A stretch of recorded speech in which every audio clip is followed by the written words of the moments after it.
College auditorium జనంతో కిక్కిరిసిపోయింది. మా girls అందరూ వచ్చారు. మామూలుగా ఇలాంటి పోటీలకు పెద్దగా జనం వచ్చేవాళ్లు కాదు. కానీ ఈరోజు ఒక అమ్మాయి మాట్లాడటం విశేషం. లేడీస్ క్లబ్ ప్రెసిడెంట్ శ్రీమతి కలెక్టర్ గారు ఆ సభకు అధ్యక్షత వహించింది. మా ప్రిన్సిపల్ గారు కూడా వేదిక మీద కూర్చున్నారు. మా లెక్చరర్స్లోనే ముగ్గురిని జడ్జెస్గా వేశారు.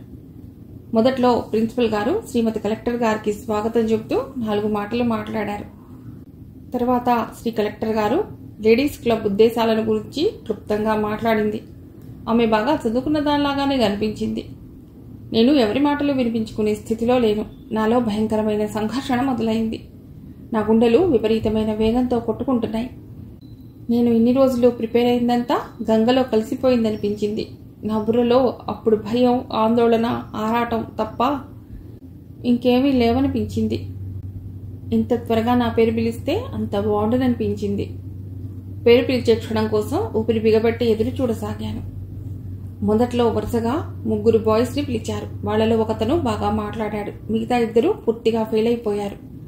వాళ్ళు నీళ్లు మింగటం మొదలెట్టగానే ఆడిటోరియంలో పెద్ద గోల మొదలైంది. వాళ్ళు మధ్యలోనే వెళ్ళిపోయారు. నా పరిస్థితి కూడా అలాగే కాదు కదా అనిపించింది. చివరకు నా పేరు పిలిచారు. అంతసేపు ఆ క్షణాన్ని ఊహించుకుని వణికిపోతున్న నన్ను ఏదో మొండి ధైర్యం ఆవహించేసింది. చాలా ధైర్యంగా వేదిక మీదకెళ్లాను. ఇంతసేపు కూరగాయల మార్కెట్లా గందరగోళంగా ఉన్న ఆడిటోరియంలో క్షణంలో సూది మొన్న కింద పడితే వినబడేంత నిశ్శబ్దం ఆవహించింది. మైక్ ముందుకెళ్లి నిల్చున్నాను.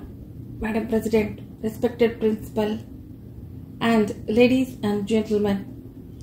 నా కంఠం తొణక్కుండా స్పష్టంగా ధ్వనించింది.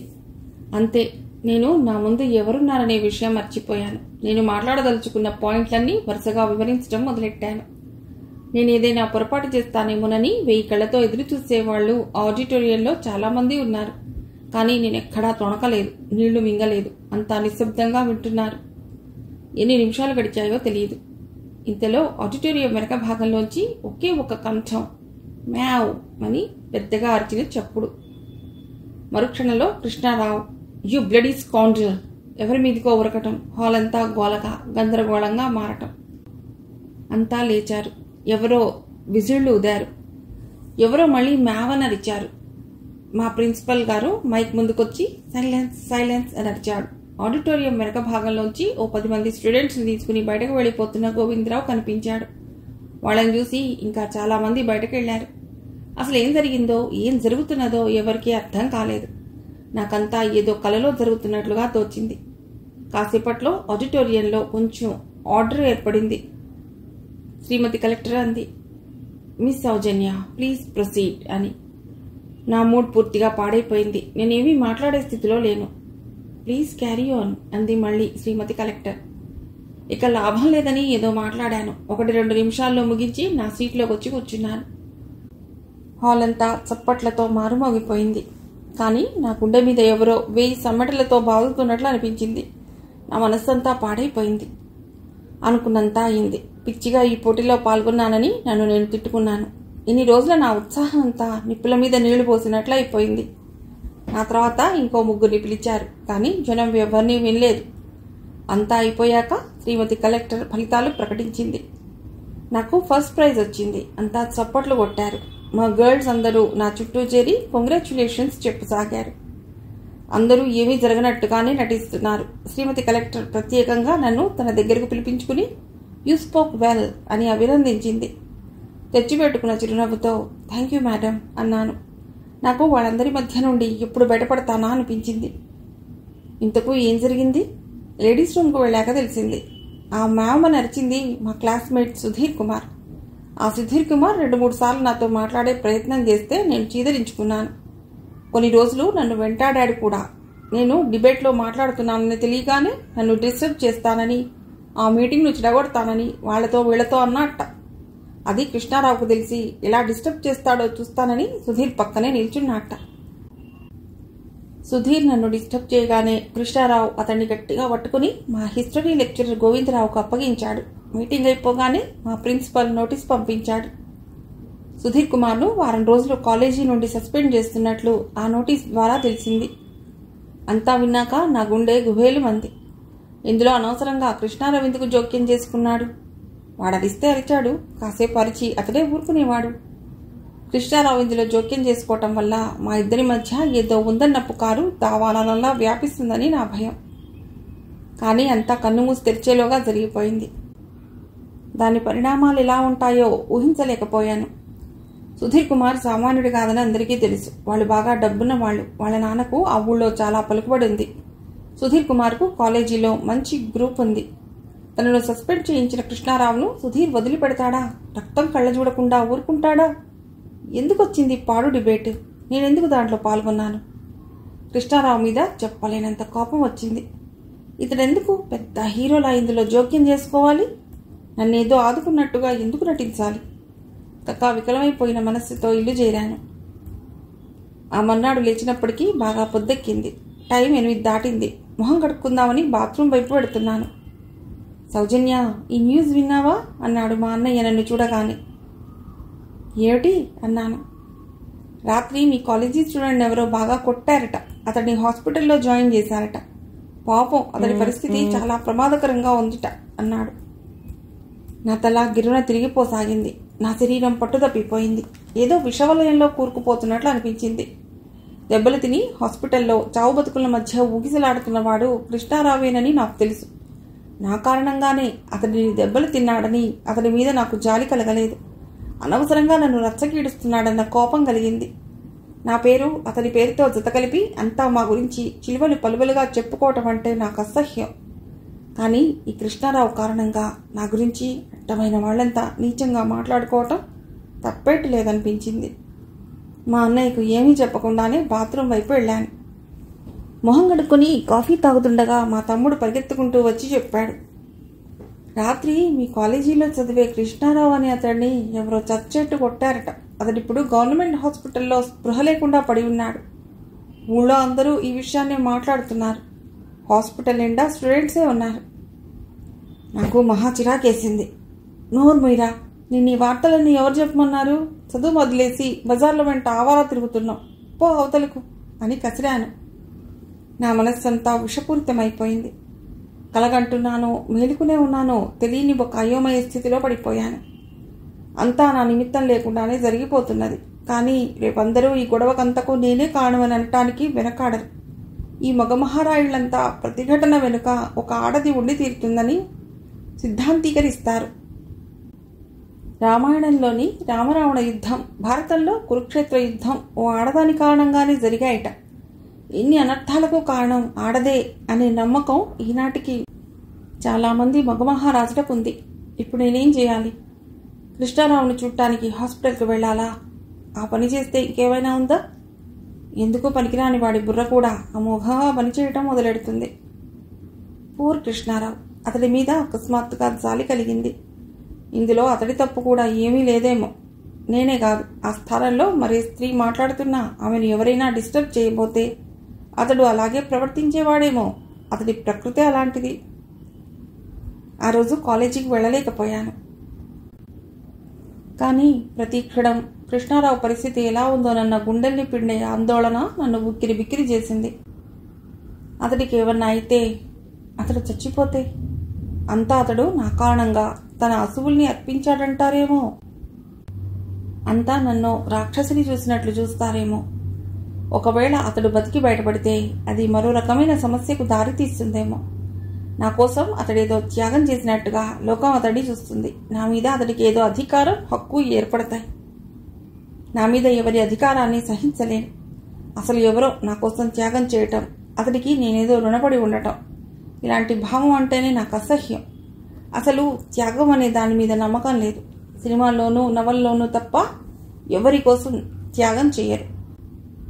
ఒకవేళ ఎవరన్నా తామేదో త్యాగం చేస్తున్నామనుకున్నా అంతటి త్యాగం నిజంగా చేసినా అందులో చాలా స్వార్థం ఉంటుంది. నేను ఏదో త్యాగం చేస్తున్నానన్న భావంలో కొంత గర్వం ఉంది. మన ఆహాన్ని తృప్తిపరచుకోవటం ఉంది. నిస్వార్థ త్యాగం అనేది మానవ స్వభావానికే విరుద్ధం. త్యాగం చేస్తున్నాననుకున్న వాడికి తానేదో గొప్ప పని చేస్తున్నానని, తనను నలుగురు కీర్తించాలని, ఆకాశానికి ఎత్తేయాలని ఉంటుంది. ఇలాంటి మనస్తత్వమే కొంతమంది చేత త్యాగాలు చేయిస్తుంటుంది. రాత్రి భోజనాల సమయంలో అన్నయ్య చెప్పాడు, మీ కాలేజీ స్టూడెంట్ కృష్ణారావుకు ఇంకా ప్రమాదంగానే ఉందిట, ఇంకా స్పృహ రాలేదుట. నేను విని విననట్టు మెదలకుండా కూర్చున్నాను. ఏమిటే అలా ముద్దులా చలనం లేదు? మీ క్లాస్మేట్ చావు బతుకుల్లో ఉన్నాడంటే కొంచెమైనా సింపతి చూపెట్టమేం? అన్నయ్య కొంచెం విసుగ్గా అన్నాడు. నేను సింపతి చూపెట్టినంత మాత్రాన అతడికి వచ్చే ప్రమాదం తప్పిపోతుందా? ఆ మాట చెప్పు, పోలెడు సింపతి చూపెడతాను అన్నాను. మాట్లాడితే నీదో వాదన, మీ ఆడజాతి లక్షణమే ఇది. అన్నయ్య, అనవసరంగా నోరు పారేసుకోకు.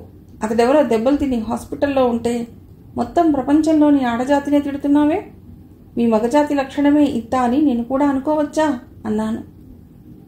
అమ్మ బాబోయ్, నీతో ఇప్పుడు పోట్లాడే ఓపిక నాకు లేదులే అని భోజనం ముగించి వెళ్ళిపోయాడు. ఏమిటే, మీ కాలేజీలో ఎవరినో కొట్టారని నిన్నటి నుంచి ఒక్కటే గొడవ? ఏం జరిగిందేమిటి అని అడిగింది అమ్మ.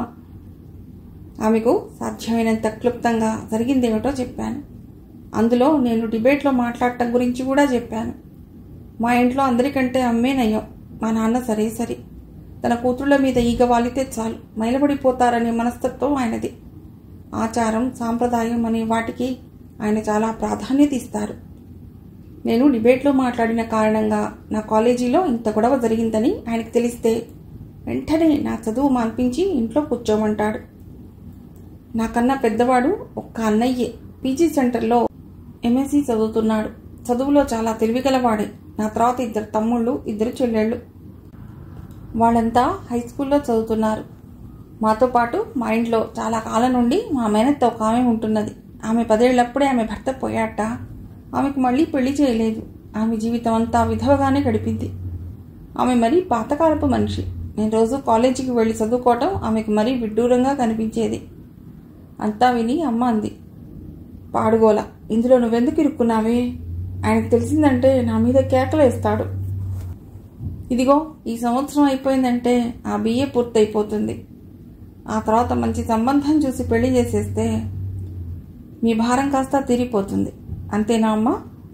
ఆడపిల్ల అంటే ఓ పెద్ద భారం అనే అభిప్రాయం నీకు కూడా ఉండటం చాలా దురదృష్టమే అన్నాను కోపంగా. ఆమె నవ్వింది.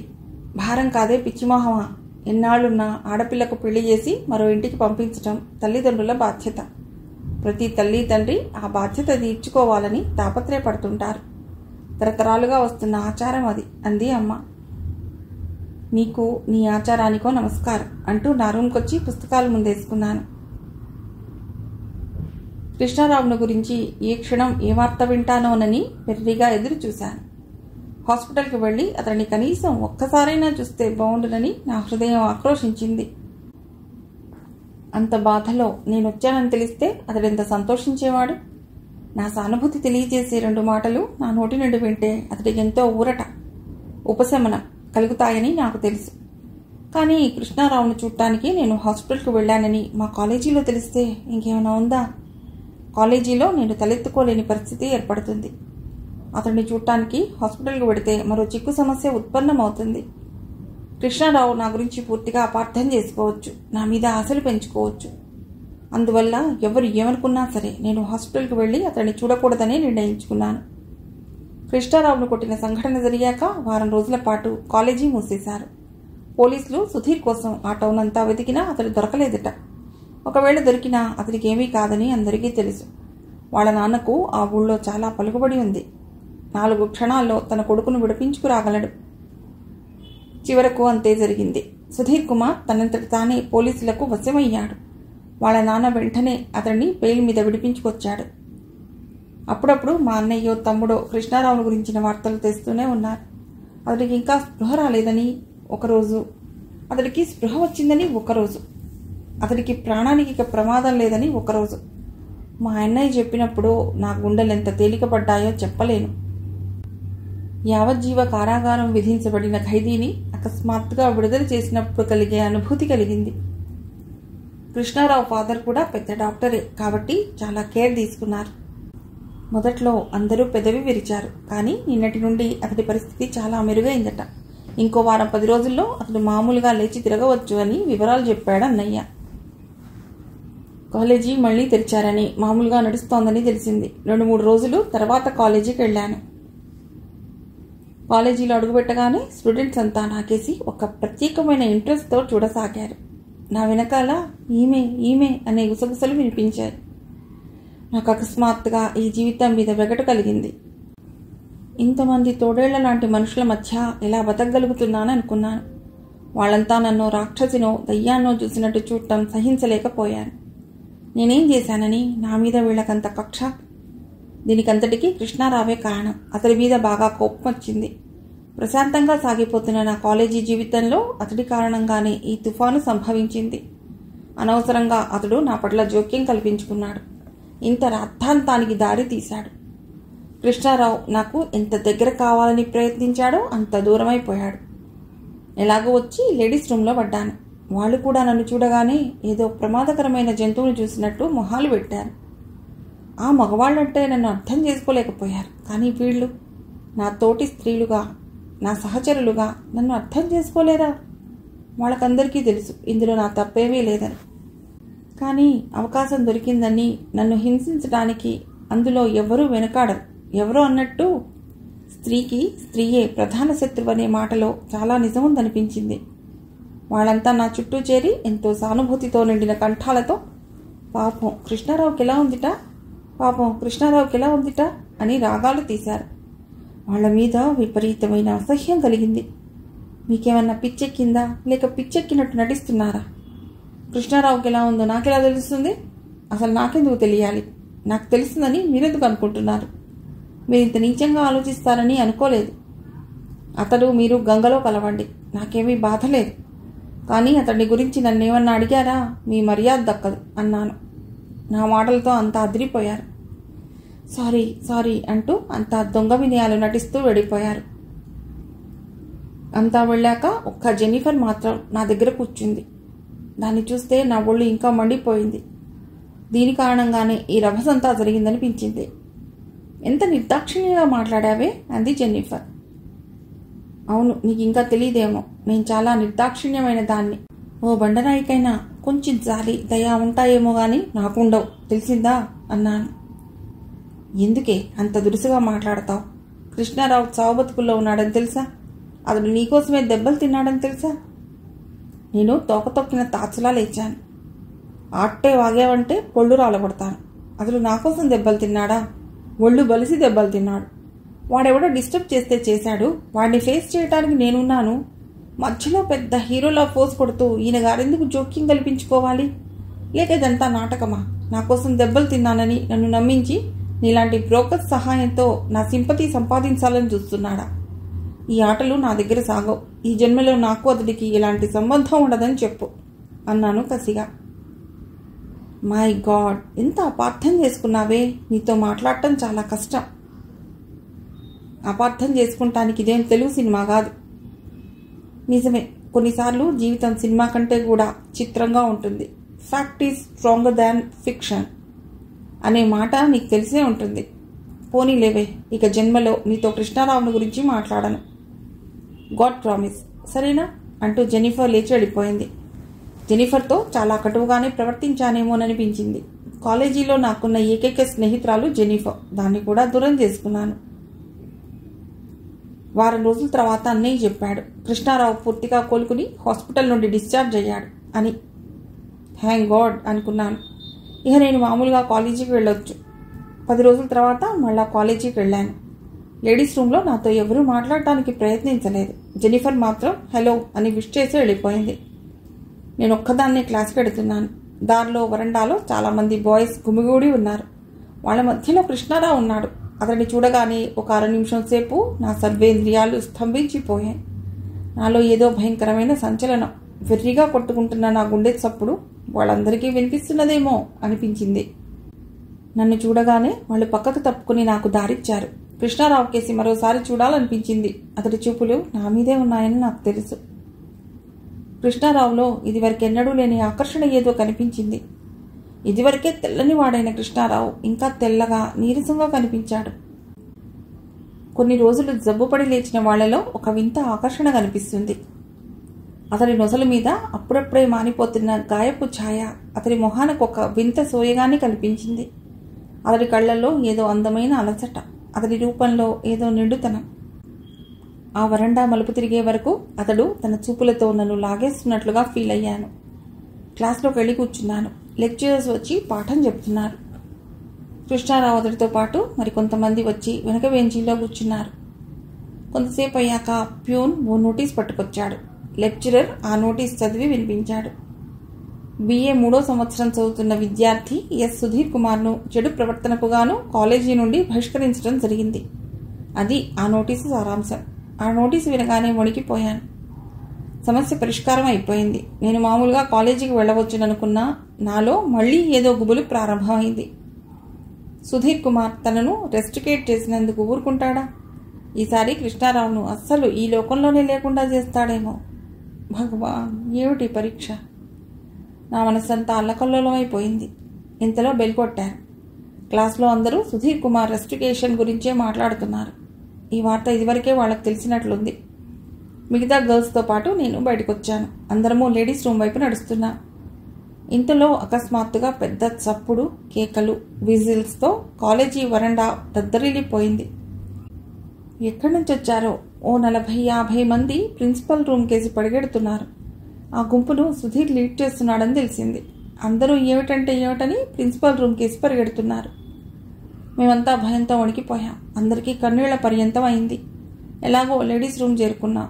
ఇంతలో ప్రిన్సిపల్ రూమ్ నుండి పెద్ద పెట్టిన ప్రిన్సిపాల్ డౌన్ డౌన్ అన్న కేకలు, సుధీర్ కుమార్ రెస్టికేషన్ రద్దు చేయాలన్న కేకలు, కిటికీలు, తలుపులు, ఫర్నిచర్ బద్దలైపోతున్న చప్పుడు. వరండా నిండా బాయ్స్ పిచ్చెత్తినట్లుగా అరుచుకుంటూ విజిల్స్ వేస్తూ నక్క కూతలు కూస్తూ పరిగెడుతున్నారు. మేమంతా లేడీస్ రూమ్లో మా ప్రాణాలని అరచేతిలో పెట్టుకుని కూర్చున్నాం. మహాసముద్రం మధ్యలో భయంకర తుఫాన్లో చిక్కుకుని పోయిన ప్రయాణికుల్లాగా. ఇంతలో మా లేడీస్ దగ్గరుండే ఆయా వచ్చి చెప్పింది, ప్రిన్సిపల్ లోపల రూమ్లోకి వెళ్ళి తలుపులు పెట్టుకున్నాడట. పోలీసులకు ఫోన్ చేయబోతే వైర్స్ కట్ చేశారట. ప్రిన్సిపల్ ఉన్న గది తలుపుల్ని పగలగొడుతున్నారట. ఒకరిద్దరు లెక్చరర్స్ వాళ్ళని సముదాయించబోతే ఏమీ ప్రయోజనం కనిపించలేదట. సందేహం లేదు, ఈరోజు ప్రిన్సిపల్ తల పగులుతుంది. గర్ల్స్లో కొందరు ఏడవటం మొదలెట్టారు. వరండాలో తిరుగుతున్న బాయ్స్ కొందరు లేడీస్ రూమ్లోకి తొంగి చూసి మాలో కొందరి పేర్లను పెద్దగా అరుచుకుంటూ ఎడుతున్నారు. ఎవరో నా పేరు పెద్దగా అరవటం వినిపించింది. అంతా నా కర్మ, తలబాదుకోవాలనిపించింది. మళ్ళా దీనికంతటికి నువ్వే కారణం అన్నట్టుగా మా గర్ల్స్లో కొందరు నాకేసి కొరకొరా చూస్తున్నారు. ఏ తప్పు చేయకుండా ఇంత చిత్రహింస అనుభవించటం మానవ మాతృరాలైన నాకు సాధ్యం కాదనిపించింది. బయట గోల ఇంకా ఎక్కువైంది. తలుపుల్ని బద్దలు కొడుతున్న చప్పుడు. నా గుండె మీద ఎవరో సమ్మెటతో బాదుతున్నట్లుగా ఉంది. ఈరోజు ప్రిన్సిపల్ తల పగిలితే ఆ పాపం కూడా నాకే అంటగడతారు.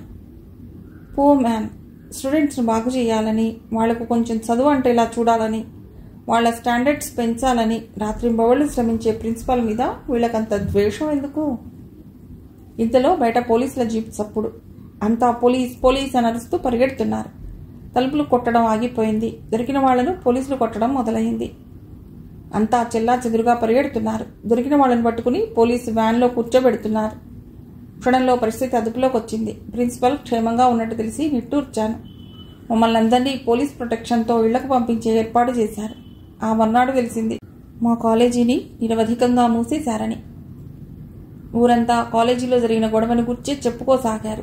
ఈ విషయం పేపర్లో కూడా ఎక్కింది. ఆ గొడవకంతా కారణం నేనేనని ఎందరూ ఎన్ని విధాల చిలువలు పలువలుగా చెప్పుకుంటున్నారో ఊహించలేకపోయాను.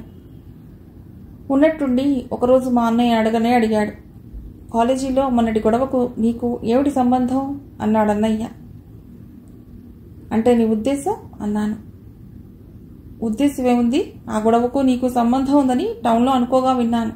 మా పీజీ సెంటర్లో కూడా ఒకరిద్దరు నాతో అన్నారు. అందుకని అడిగాను.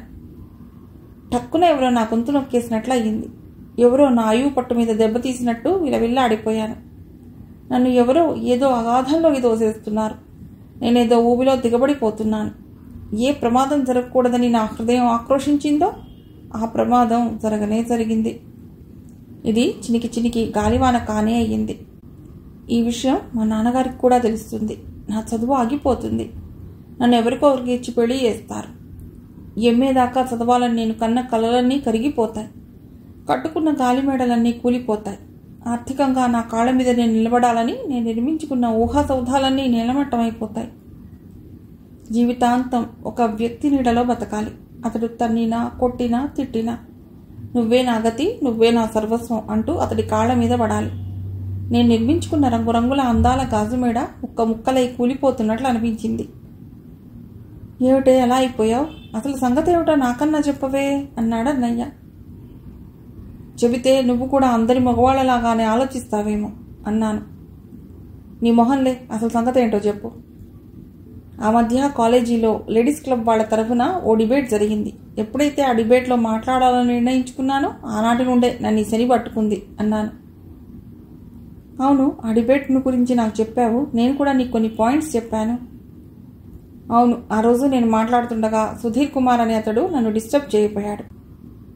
అతడు డిస్టర్బ్ చేస్తే చేశాడు, నేనేం భయపడేదాన్ని కాదు. అనవసరంగా కృష్ణారావు అనే అతడు జోక్యం చేసుకుని సుధీర్ కుమార్ను పట్టుకుని ప్రిన్సిపల్కి అప్పచెప్పబోయాడు. ప్రిన్సిపల్ సుధీర్ని సస్పెండ్ చేశాడు. అంతే, అంతా పెద్ద రభసైపోయింది. సుధీర్ వాళ్ళు కృష్ణారావును కొట్టారు. మొన్న ప్రిన్సిపాల్ సుధీర్ను రెస్టిగేట్ చేస్తున్నట్టు ప్రకటించడంతో సుధీర్ గ్రూప్ వాళ్ళు ప్రిన్సిపాల్ను అటాక్ చేశారు. అది సంగతి. ఇందులో నా తప్పే ఉందో చెప్పు అన్నాను. నాన్ సెన్స్, ఇందులో నీ తప్పే ఉంది? మళ్ళా ఎవడైనా అనని బుద్ధి చెప్తాను. నువ్వు ఎవరికి బుద్ధి చెప్పనక్కర్లేదు. ఎవరంతటా వారికి కలగాలి కానీ బయట వాళ్ళు చెప్తే వచ్చేది కాదు బుద్ధి. పోనీ గాని ఈ గొడవంతా నాన్నగారికి తెలియనివద్దు అన్నాను. సరేలే అన్నాడు అన్నయ్య. ఓ 10 రోజుల తర్వాత కాలేజీ తెరిచారు. జరిగిందంతా ఓ పీడకల అనుకుని ఆ రోజు కాలేజీకి వెళ్ళాను. కానీ ఆ రోజే నా కాలేజీ జీవితానికి ఆఖరి రోజు కాగలదని కల్లోనైనా ఊహించగలిగానా? కాలేజీ గేట్ దాటి వరండాలో అడుగుపెట్టానో లేదో ఒక భయంకర దృశ్యం కనిపించింది. గోడల మీద పెద్ద పెద్ద అక్షరాలతో నా పేరు, కృష్ణారావు పేరు రాసి ఉన్నాయి. మేమిద్దరము లవర్స్ మని, ఫలానా ఫలానా చోట కలుసుకుంటున్నామని, ఇంకా ఏమేమో చాలా నీచంగా రాశారు. నా తల కొట్టేసినట్లు అనిపించింది. నా శరీరాన్నంతా ఎవరో సూదులతో గుచ్చుతున్నంత బాధ, నడి బజార్లో నన్నెవరో కొరడాతో కొడుతున్నంత హింస. అంత అవమానాన్ని భరించి కూడా ఇంకా ఎలా బతుకున్నానా అనిపించింది. తల తిరిగి పడిపోతానేమోననిపించింది. ఇంకొంచెం దూరం నడిచాను. లాభం లేదు. కాలేజీలో ఎక్కడ చూసినా అవే రాతలు. బాయ్స్లో చాలామంది పెద్ద పెద్ద కేకలతో, కేరింతలతో, నవ్వులతో నా రాతల్ని చదువుతూ బ్రహ్మాండమైన వినోదాన్ని అనుభవిస్తున్నారు. నన్ను చూసి క్షణంసేపు వాళ్ళంతా నిశ్శబ్దంగా ఉన్నారు. ఎవరో తెచ్చిపెట్టుకున్న జాలితో పాపం అన్నాడు. ఇంకెవరో ఆహాహా అని సకిలించాడు.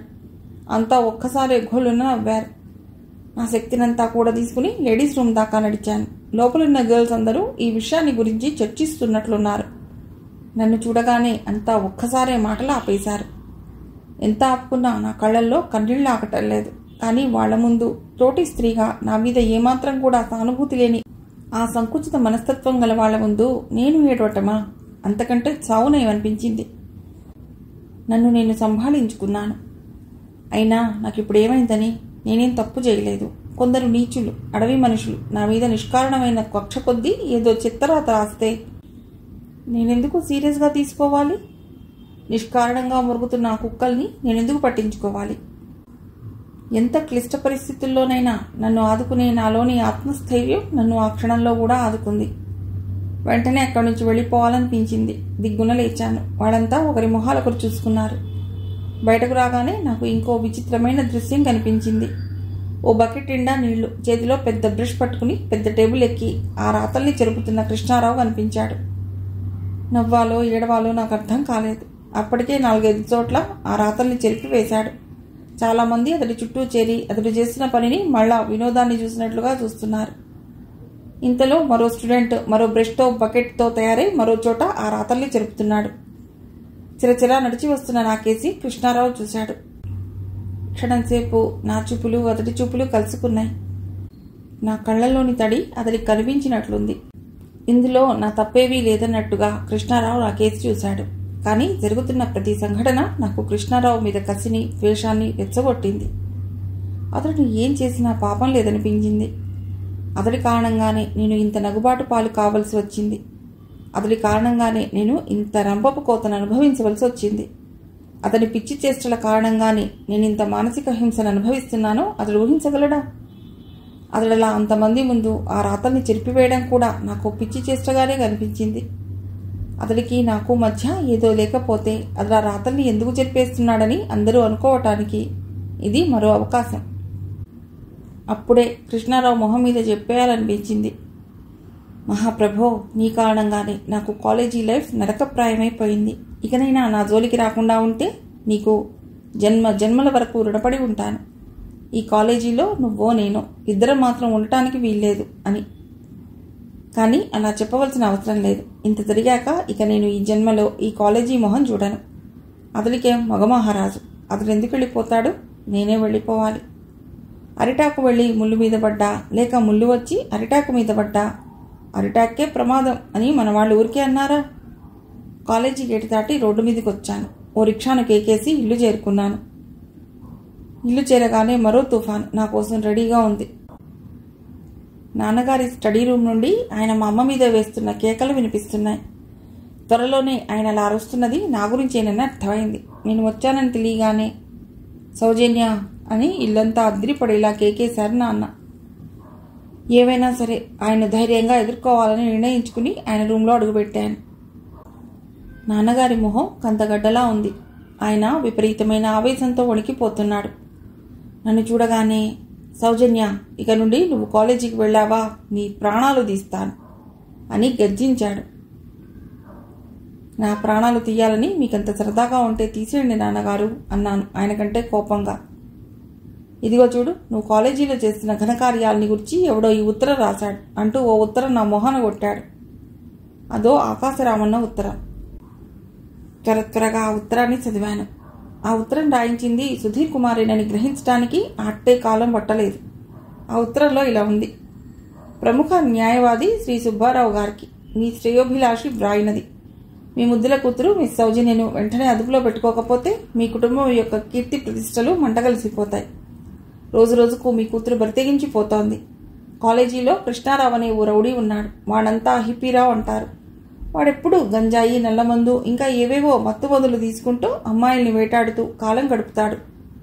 వాడి దగ్గరున్న ఈ మత్తుమందుల ప్రభావం వలన ఒకసారి వీడి దగ్గరకు పోయిన అమ్మాయి వాడికి జీవితాంతం బానిసగా పడి ఉంటుంది.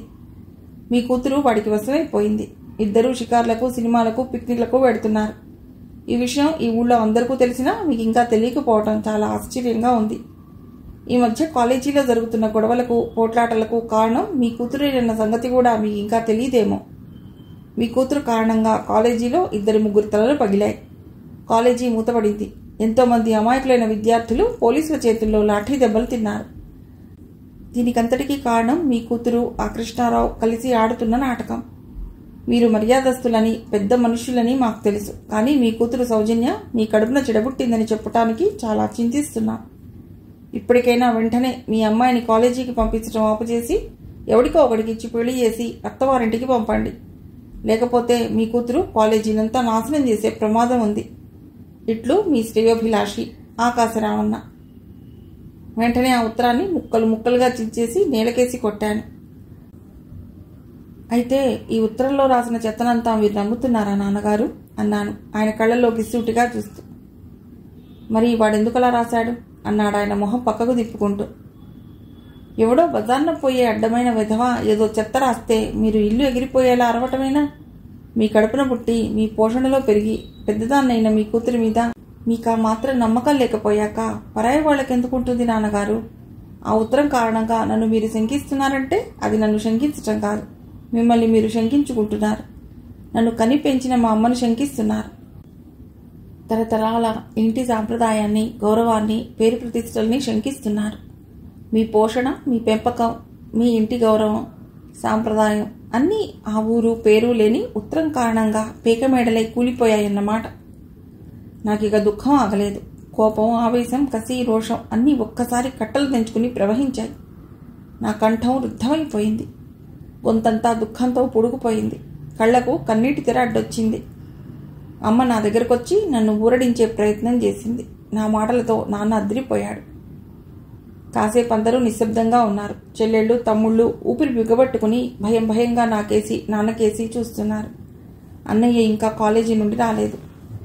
2-3 క్షణాల తర్వాత నేనే అన్నాను, నాన్నగారు మీరిక నన్నేమీ అనవలసిన అవసరం లేదు. నేనే తప్పు చేయలేదు. కాలేజీలో జరిగిన ఒక డిబేట్లో చాలామంది ప్రోత్సాహం కారణంగా మాట్లాడాను. అంతే. ఆ చిన్న పొరపాటు ఇంత అర్థాంతానికి దారితీస్తుందని నేను కల్లో కూడా అనుకోలేదు. మనలాంటి మధ్యతరగతి కుటుంబాల వాళ్లకు మనం ఏ తప్పు చేయకపోవటమే ముఖ్యం కాదు, మన గురించి మన చుట్టుపక్కల వాళ్ళు ఏమాత్రం కూడా చెడుగా చెప్పుకోకపోవటం ముఖ్యం. మనం తప్పు చేయకపోయినా పక్కవాడు మనల్ని తప్పు చేసినట్టుగా వేలెత్తి చూపెడితే మనం ఆ తప్పు చేసినట్టే ఫీల్ అవుతాం. ముఖ్యంగా మన ఆడవాళ్ల పట్ల మనకి నీతి బాగా ఏర్పడింది. అలనాడు శ్రీరామచంద్రుడు ఇలాగే చేశాడు. తన భార్య మహాపతివ్రత అని తెలిసినా తన ప్రజలు ఆమెను గురించి చెడ్డగా అనుకుంటున్నారు కాబట్టి సీతను అడవులకు పంపించిన మహారాజు ఆయన. ఆ సాంప్రదాయాన్ని మీరు పాటిస్తున్నారు. మిమ్మల్ని ఏం లాభం లేండి. ఈ దేశంలో ఆడదై పుట్టడమే మహాపాపం. నేను ఇక కాలేజీకి వెళ్ళటం మానేస్తున్నాను. మీరు నిశ్చింతగా ఉండవచ్చు. ఉబికి వచ్చే కన్నీళ్లను ఆపుకుంటూ విసురుగా ఇంట్లోకి వెళ్ళిపోయాను. అమ్మ నా వెంటే వచ్చింది.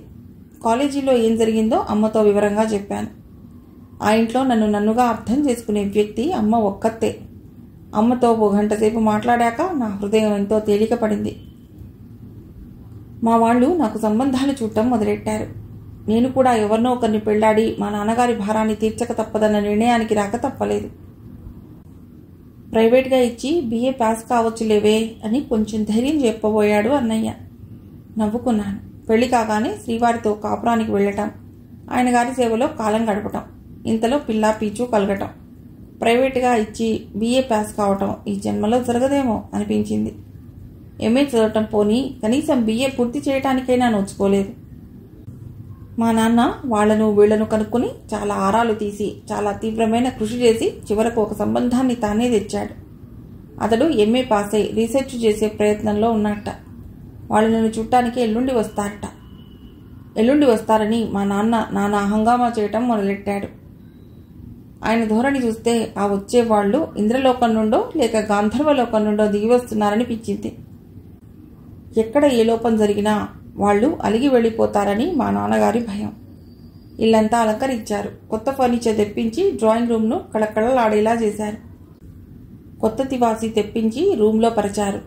ఏది ఎక్కడ ఉండాలో అక్కడ జాగ్రత్తగా ఉంచారు. ఇంటినంతా అలంకరించి అప్ టు డేట్ చేయటానికే మా నాన్నగారి 500 ఖర్చు పెట్టారు. రేపు వాళ్ళు వస్తారనగా మా నాన్నగారు నా దగ్గరికి వచ్చి ఓ చిన్నపాటి లెక్చర్ ఇచ్చాడు. రేపు నేను చూడటానికి వాళ్ళు వస్తున్నారు. వాళ్ళు చాలా హై క్లాస్ ఫ్యామిలీకి చెందిన వాళ్ళు. వాళ్ళ ముందు చాలా వినయంగా అణకువగా ప్రవర్తించాలి. నీ పంకెతనాన్ని వాళ్ళ ముందు చూపెట్టకు. నువ్వు BA దాకా చదివానని వాళ్లకు తెలుసు. ఎంత చదివినా స్త్రీకి వినయం అణకువ ప్రధానం. అడిగిన దానికి సాధ్యమైనంత వినయంగా సమాధానం చెప్పు. తొందరపడకు. ఇది చాలా మంచి సంబంధం. ఈ సంబంధాన్ని పోగొట్టుకున్నావంటే అది కేవలం మన తెలివి తక్కువతరమే అవుతుంది. ఈ రోజుల్లో మరో సంబంధం దొరకటం అంటే చాలా కష్టం.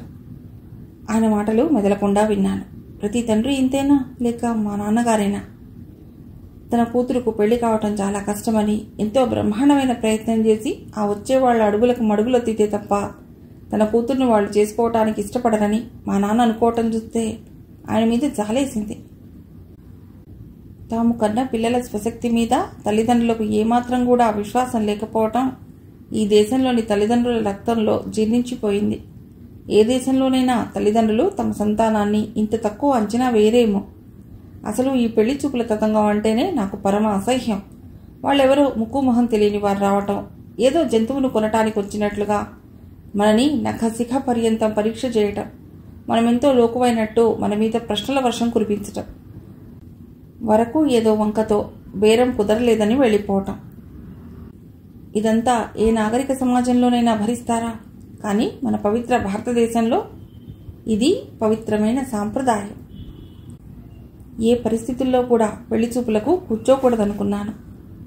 కానీ ఈ దేశంలో ఆడది అనుకున్నది ఏదైనా జరిగిందా? వాళ్ళు వచ్చే రోజు రానే వచ్చింది. అమ్మ విసుక్కుంటున్న పిండి వంటల్ని తను స్వయంగా పరీక్షించటం, పిల్లలందరికీ కొత్త బట్టలు వేయించటం, నేను ఏ చీర జాకెట్టు వేసుకోవాలో నిర్ణయించటం మొదలైన హడావుడంతా చేశారు నాన్నగారు. చాలా ఏళ్లుగా మా ఇంట్లోనే ఉంటున్న మా మేనత్త తెల్లవారినప్పటి నుండి నా ప్రాణాలు తీసేసింది. పెళ్లివారి ముందు ఎలా కూర్చోవాలి, పెళ్లి కొడుకును ఎవరూ చూడకుండా ఎలా చూడాలి, ఒక్కసారి కంటే ఎక్కువ చూడకూడదు, వాళ్ళు అడిగిన దానికంటే వెంటనే సమాధానం చెప్పకూడదు, కాసేపు బెట్టు చేయాలి, సిగ్గు నటించాలి, బతిమాలించుకోవాలి, వాళ్ళు 2-3 సార్లు అడిగాకనే చెప్పాలి, వాళ్ళు పాటలు పాడమంటారు, అప్పుడు కూడా చాలాసేపు బతిమాలించుకుని ఏదన్నా మంచి మంగళహారతి పాట పాడాలి, సినిమా పాటలు అస్సలు పాడకూడదు, ఇలాంటి విషయాలన్నీ నేను చెవులు మూసుకున్నా ఆమె చెబుతూనే ఉంది. నన్ను అలంకరించడానికి కూడా ఆమె సిద్ధపడింది. ఆమెతో నేను మొహమాటంగా చెప్పాను, అత్తయ్య, నేనేం చంటిపిల్లను గాను, ఎలా అలంకరించుకోవాలో నాకు బాగా తెలుసు, దయచేసి నా జోలికి రావద్దు అని కసిరాను. ఈ కాలపు పిల్లలే ఇంత అని గొడుక్కుంటూ మా నాన్న దగ్గర ఫిర్యాదుకు వెళ్ళింది. నేను అలంకరణ విషయంలో ఏమాత్రం కూడా ప్రత్యేకతను పాటించలేదు. రోజు కాలేజీకి వెళ్ళేటప్పటిలాగానే తయారయ్యాను. మా నాన్నగారు వచ్చి, నగలు పెట్టుకోలేదేం, పట్టుచీర కట్టుకోలేదేం అని కాసేపు కోపం చేశాడు. పర్వాలేదు, పట్టుచీర కట్టుకోకపోతే దాని అందానికి వచ్చిన లోటేమీ లేదు, మీరు వేరే పని చూసుకోవచ్చు అంది అమ్మ. నువ్వు దాన్ని ఎప్పుడు ఇలా వెనకేసుకొస్తున్నావు కాబట్టే అది ఇలా తయారైందే అని విసుక్కుంటూ నాన్న వెళ్ళిపోయాడు. వాళ్ళు 10 గంటల వరకు వర్జ్యం అది చూసుకుని టాక్సీలో వచ్చారు. వాళ్లకు పలహారాలు కాఫీలు అందజేశాక నన్ను పిలిచారు. నేను వెళ్ళి అక్కడ వేసి ఉన్న తుంగచాప మీద కూర్చున్నాను. చుట్టూ సోఫాల మీద కూర్చున్న వాళ్ళను ఒక్కసారి చూశాను. ఎర్రటి పట్టుచీరలో మెడ నిండా బంగారు గొలుసులతో మెరిసిపోతోందో లావాటి స్త్రీ. ఆమె పక్కనే సిల్క్ లాల్చి పట్టుధవతి కట్టుకున్న పెద్ద మనిషి. వాళ్ళిద్దరూ పెళ్లికొడుకు తల్లిదండ్రులని గ్రహించడానికి అట్టే కాలం పట్టలేదు.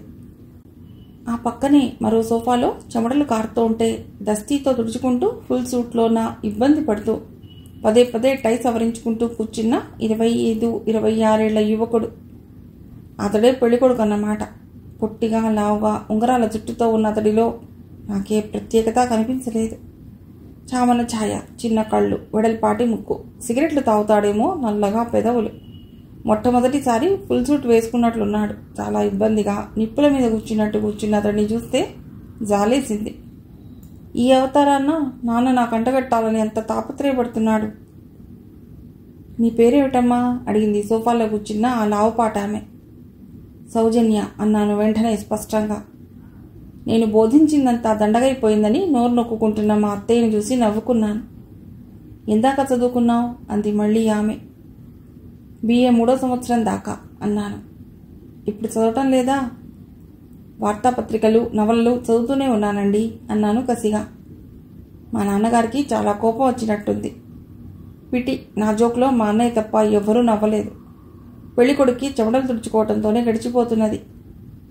అది సరేలే, కాలేజీలో చదవటం లేదా అని అడుగుతున్నాను అందామె చిరాగ్గా. లేదు అన్నాను. మధ్యలో ఎందుకు ఆపినట్టు? తిన్నదరక్క అందామనిపించింది. కానీ అప్పటికే మా నాన్న బాగా ఉడికిపోతుంటాడు. ఆ ప్రశ్నకు మా నాన్నే జవాబు చెప్పాడు. ఆడపిల్లలకు పెద్దగా చదువులు ఎందుకని మేమే మాన్పించేశాం. ఏదో కొంచెం విజ్ఞానం అవ్వాలని కొంతకాలం పాటు చదివించాం అన్నాడు నాన్న చాలా అపోలజెటిక్గా. ఆ BA కాస్త పూర్తి చేస్తే బాగుండేది కదా అన్నాడు పెళ్లికొడుకు తనలో తాను కొనుక్కుంటున్నట్టుగా. ఆయన మాటలు నూతిలోంచి వినిపించినట్లుగా వినిపిస్తున్నాయి. BA పూర్తి చేస్తే ఏదైనా ఉద్యోగం చేసి తనకు 4 రాళ్లైనా సంపాదించి పెట్టేది కదా అనే ఆశ వినిపిస్తోంది అతడి గొంతులో. ఎంత ఆశ పాపం. నీకేమైనా పాటలు వచ్చా అమ్మాయి అంది ఆమె మళ్ళీ. నాకేమీ పాటలు రావండి అన్నాను ఠక్కున. వెంటనే మా నాన్న అందుకున్నాడు. అమ్మాయికి చిన్నప్పుడు సంగీతం చెప్పించాం కానండి, అదెప్పుడో మర్చిపోయి ఉంటుంది అన్నాడు. అయ్యో రామా, సంగీతం రాకపోతే మానే, ఏదైనా మంగళహారతి పాటో పెళ్లి పాటో పాడటానికేం అందామె. మంగళహారతి పాటలు దానికి చాలా వచ్చండి, కానీ సిగ్గుపడుతోంది అంది మా అత్తయ్య. నేనేం సిగ్గుపట్టం లేదు, నాకు అసలు మంగళహారతి పాటలు రావు అన్నాను విసురుగా. నాన్న నాకేసి కోపంగా చూశాడు. ఆ పెళ్లి పెద్దలు ఒకరి మొహాలొకరు చూసుకున్నారు. ఆ తర్వాత వాళ్ళు నన్ను ఇంకేం అడగలేదు. నన్ను లేచి లోపలికి వెళ్ళమన్నట్టుగా చూశారు. అమ్మయ్య అనుకుని నేను లోపలికి వచ్చాను. అమ్మతో పాటు కట్టెన్ దగ్గర నిల్చుని వాళ్ళు ఏం మాట్లాడుతున్నారో విన్నాను. అమ్మాయి మాకు నచ్చింది, కట్నం కానుకల విషయం మాట్లాడితే ముహూర్తం పెట్టించవచ్చు అన్నాడు పెళ్లి కొడుకు తండ్రి. హరి భగవంతుడా, ఈ అడవి మనుషులకు నేను నచ్చానా? కానీ నాకు ఆ పెళ్లి కొడుకు ఏమాత్రం కూడా నచ్చలేదని ఎలా చెప్పాలి?